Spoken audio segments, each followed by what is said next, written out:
All right, let's dive right into this explainer and explore the fascinating strategic plays a business can make when it's time to grow. You have this great idea, you've started up, things are going well, but eventually you hit a ceiling. So how exactly do you scale beyond a basic sole proprietorship or a simple partnership? Well, today we're going to look at the advanced moves. We're talking about the specialized forms of business organization that allow companies to pool resources, replicate their success, or even completely absorb their competitors. Here's what we're going to be covering today. First, teaming up, co-ops and JVs. Second, the franchise playbook. Third, mergers and acquisitions explained. And finally, the risks of scaling up. Let's start with Section 1, teaming up, co-ops and JVs. So the crucial point here is that cooperatives, or co-ops, are a completely different beast compared to your traditional corporation. They are actually controlled by their members. We're talking about the very people who buy the goods or use the services, not some group of outside investors. It's a highly democratic structure operating on a strict one-member, one-vote principle. And because they distribute their profits back to members based on their contributions rather than hoarding them, cooperatives are not subject to taxes. It's honestly a fascinating way to organize a legal entity. You get corporate features like limited liability, but it's driven by this incredibly community-focused engine. This really brilliantly illustrates how co-ops solve totally different scaling problems depending on which side of the transaction you're actually on. On the left, we have buyer cooperatives. Just imagine a group of small retailers who, on their own, absolutely cannot afford to buy inventory at the lowest prices. By combining their purchasing power, they can buy in massive volumes, lower their prices, and share the profits. Now on the right, seller cooperatives solve a completely different issue. These are incredibly popular in agriculture. Individual farmers will join forces to compete with massive corporate producers, pooling their resources to afford big-ticket items like market development and national advertising campaigns.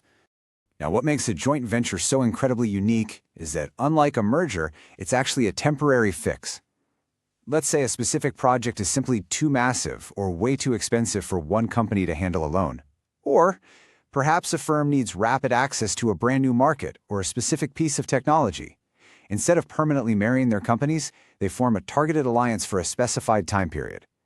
It essentially gives both large and small companies the massive benefit of combined strength, but without a permanent loss of their independence. Moving right along to Section 2, the franchise playbook. Franchising is basically a highly replicable system. Think of your favorite fast food chains. Food companies actually represent the largest number of franchises out there. In this kind of arrangement, the franchisor has a proven product, service, and operating method. They supply this exact blueprint to the franchisee, who is the individual actually selling the goods in a specific territory. This entire relationship is governed by a super strict franchise agreement. We're talking about a contract that outlines absolutely everything, from trademark usage and inventory levels to the specific equipment that must be used. It's a way for someone to jump right into business ownership without having to start from zero. When you put these benefits side by side, it's pretty clear how this creates a massive win-win scenario for both parties looking to scale up. For the franchisor on the left, the primary advantage is the ability to expand rapidly without a huge capital investment, mainly because the franchisees are the ones financing their own individual units. For the franchisee on the right, you get a recognized name and a proven track record, which significantly drops your risk. Plus, you get structured management training and incredible financial assistance. Seriously, being linked to a well-known national brand makes securing those bank loans so much easier. But, that kind of rapid growth absolutely comes with trade-offs. For the franchisor, you inevitably lose some control over daily operations. You just inherently have less control over independent franchisees than you would over your own direct employees. But the real squeeze is usually felt by the franchisee. As you can see on the right, this is a very costly path. You're paying for facilities, equipment, advertising fees, and ongoing royalties that are tied directly to your sales.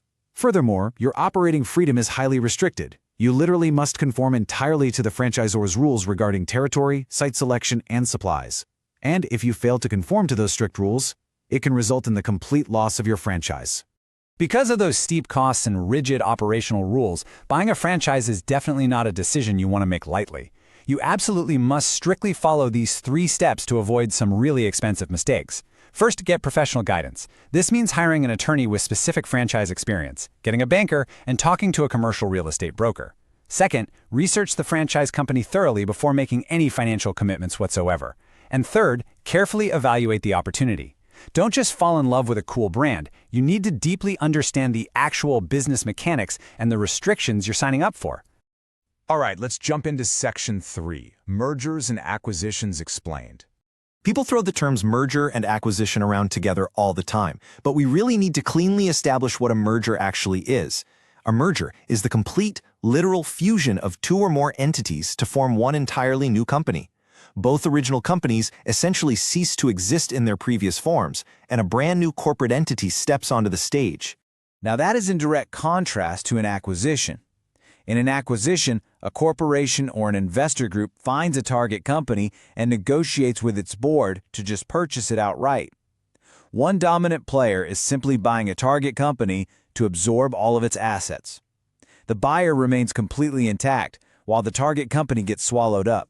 Let's break down the actual strategy behind these corporate marriages into three distinct categories. First, a horizontal merger is when companies at the exact same stage in the same industry combine, usually to achieve economies of scale and squash the competition. Next, a vertical merger happens when a company buys a firm in its same industry but at an earlier or later stage of production or sales. A great real-world example here is Google acquiring Urchin Software Corp. It perfectly demonstrates how a vertical merger gives an acquirer much greater control over an earlier stage of their sales funnel, in this case bolstering tools for their advertisers. Finally, a conglomerate merger combines entirely unrelated businesses to reduce risk. Think about it. If one industry takes a hit, the other might be booming, which creates much more stable overall sales. So why on earth do executives choose such an aggressive route? Well, companies pursue these combinations because it's often way faster, far less risky, and just plain cheaper than trying to develop these products, markets, or technologies entirely from scratch internally. They're hunting for strategic improvements, like massive cost savings or eliminating overlapping operations. Sometimes it's about pure financial restructuring. They buy a target company because they believe it has hidden value that can be unlocked by cutting costs, selling off units, laying off employees, or refinancing to boost stockholder value. Which brings us to our final section, Section 4, the risks of scaling up. This is a really crucial reality check, perfectly captured right here. Bigger does not always mean better. Mega mergers can absolutely be a bust for investors. While all those strategic motives we just looked at sound perfect on paper, the reality is often quite different. Buyers frequently pay massive premiums to acquire a company, premiums that completely wipe out any potential economic gains. Executives will envision these incredible synergies, literally believing 1 + 1 will somehow equal 3. But in practice, those synergies often prove entirely illusory. Merging distinct corporate cultures and complex systems is incredibly difficult. And that brings us to our final thought for this explainer. Whether you are looking at forming a democratic cooperative, launching a rapid joint venture, buying into the strict but proven rules of a franchise, or pursuing a massive corporate acquisition, you have to remember that structure dictates strategy. Before deciding how to scale your enterprise, you must carefully assess your goals, your available resources, and your own personal risk tolerance. You absolutely have to ensure you fully understand what you are buying into. So I'll leave you with this question to ponder. Based on your unique goals and resources, which play in the Expansion Playbook will actually unlock true value for your business? Think on that, and thanks so much for joining me today.